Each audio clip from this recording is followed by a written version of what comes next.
नमस्कार, एबीपी 24 तास मध्ये आपले सहर्ष स्वागत आहे। पुरंदर तालुक्यातील सासवड या ठिकाणी गेल्या अर्ध्या तासापासून पावसाचा धुमधडाका सुरू असून यामध्ये गारांचा पाऊस सध्या सुरू आहे।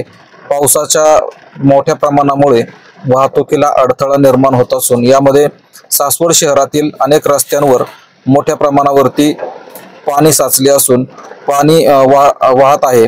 या पद्धतीने अनेक नागरिकांना पावसाच्या या पहिल्याच पावसाचा मोठा तडाखा बसल्याचे पाहावयास मिळते।